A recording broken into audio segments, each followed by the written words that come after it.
elected district attorney, former elected county judge, and Emmy Award winner, Judge Jeanine Pirro.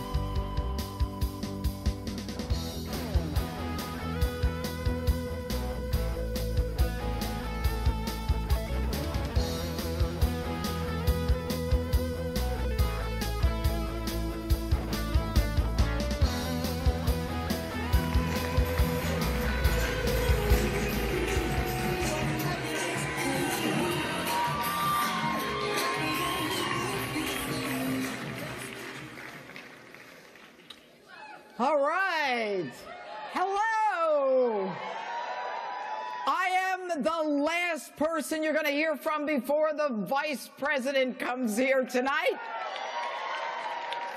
So I'm going to keep to time tonight. But I picked that song Happy because I love to be happy. But most of the time, I'm not. And I want to tell you why. I want to welcome you to CPAC and the United States of America, where illegals with criminal records in some states have even more rights and protections than American citizens who live here. That's exactly what I said. They're called sanctuary cities. So what's that got to do with CPAC tonight? Everything. It's simple, really. It's about the Constitution, national security, and the first order of government, which is the protection and safety of its citizens. And in Trump parlance, it's called law and order. So, now I know a little about law and order. I spent over 3 decades on the battlefield where the fight between good and evil unfolds every day. I have seen the ugliest side of life and the pain that people go through for no reason. They didn't do anything. They didn't ask for it.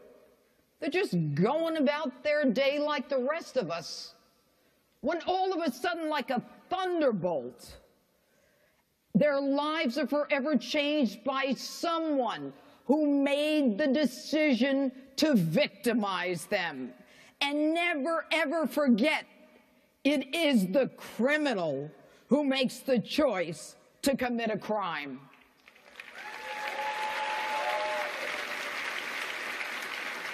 And so my job as a prosecutor, an elected judge, and a 3-time elected district attorney, and yes, every time with the conservative endorsement on the conservative line, was to fight for those who never chose to be a part of the criminal justice system in the first place, the ones who never did anything and didn't deserve it. So let's go through the Constitution and a couple of basics. Number 1, our founding fathers made clear in the Constitution that immigration is a matter for the federal government.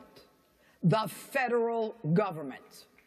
Now, Article 1, Section 8, Subdivision 4 entrusts to the federal legislative branch the power to regulate citizenship. But today, in cities and states across this great nation, progressive mayors are prioritizing the protection of illegal criminals who not only violated our law to come here, but in addition, committed additional crimes while they were here. These mayors are directing that local police, under their jurisdiction, not share information about these criminal illegals and not assist the feds or ICE when they issue a hold or a detainer warrant so that they can be deported. And as a result, they roam freely among us. It was a sunny day. She was walking along the pier. She was in a place where she had a right to be, with someone that she loved, her dad. He was a criminal, illegal alien in the same vicinity, a place that he had no right whatsoever to be. The courts had ordered him deported at least 5 times, and his conviction for at least 7 felonies made him a career criminal. And as she lay dying on that cold pier from the gunshot wound fired by the man using yet an illegal weapon, who had no right to be there, she begged for her father's help. But there was no help for Kate. All the protections are now in place for her killer. He was 19.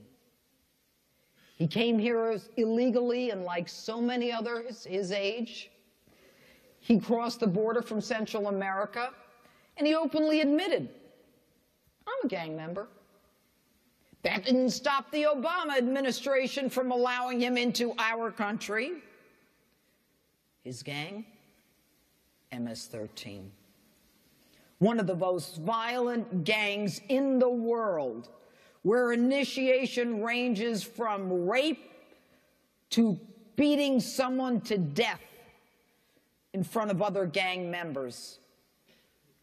He, too, had been ordered out of the country. But in spite of his many convictions, New York City Mayor de Blasio believes he needs protection.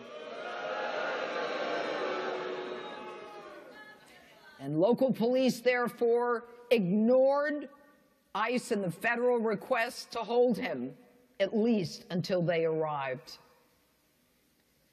And today he wanders freely wherever he wants. And as a result, all who come in contact with him risk MS-13 criminal activities. Now, make no mistake, all of us are immigrants, unless you're a Native American. Okay, I'm with you. But I'm not here to talk about immigration laws. I'm here to talk about sanctuary cities that are asylums for criminal illegals. And if you believe in America and conservative values and everything in our Constitution, it is time for you to demand an end to the criminal enclaves that are known as sanctuary cities.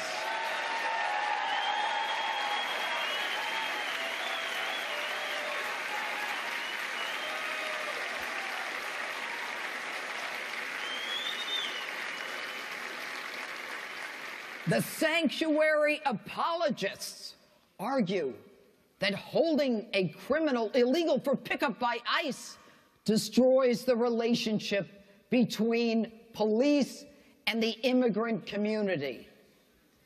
Wrong.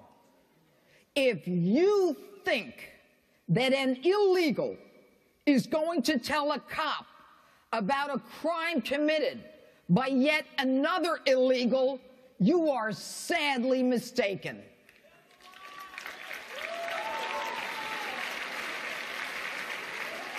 I know. Build that wall. Okay, they're already here. They're already here. Now, even the illegal who is a victim knows that the illegal criminal who victimized him is protected and has sanctuary. The victim is more afraid of the other illegal with sanctuary than he is of the cops. So what's the point? Now, for all of you who might be interested, Congress has already passed a law. I used it many times. It's called a U visa. We don't need sanctuary cities. If someone is going to cooperate with law enforcement, we give him a U visa. He's protected, his family's protected, his mother, his family, who else? Everybody's protected, right? We don't need to put whole cities at risk. Now, fast forward. President Trump, in his first 30 days,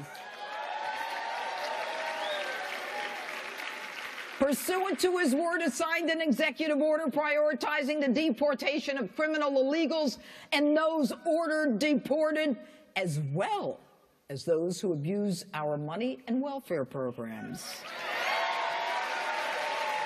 Not bad. The consequence, if the locals don't cooperate, the president has indicated that they risk federal grant monies that's used in part for law enforcement and child protection.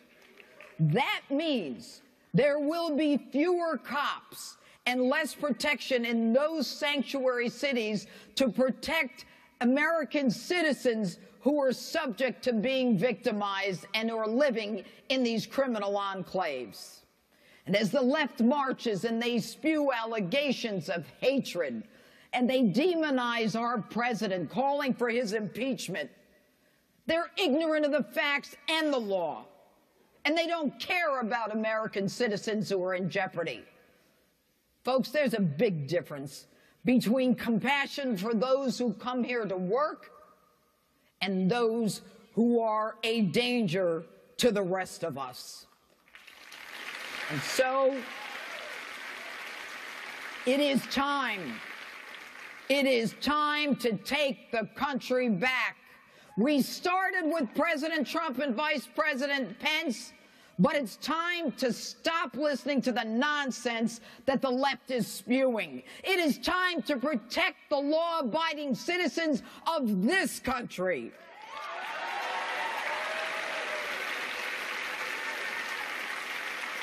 And it is time for law and order. President Trump and Vice President Pence understand that the first order of government is the protection of its citizens, and we cannot and we will not allow sanctuaries as innocent Americans become subject to random acts of violence and death by people who shouldn't even be here in the first place. So enough of this benign-sounding sanctuary city hogwash. To all those mayors in New York, in Chicago, and Los Angeles, and D.C. who say they won't retreat as a sanctuary city, I ask, at what point do we stop the violence and the killings? Are you willing to risk it all to protect the illegal who is a criminal? And if so, who is it okay to lose? Who is it okay to risk? Your son, your daughter, your mother? You resist deportation of those criminal illegals who have no right to be here, and even worse, and risk the federal money that puts cops on the street to protect American citizens? How dare you?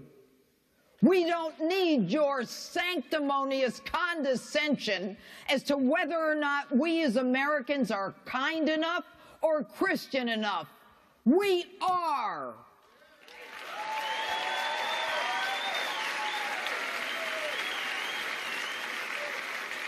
It is time for us to go back to the America that our founding fathers intended. One that they might actually recognize. And like President Trump, it is time for us to stop being politically correct and start being morally right.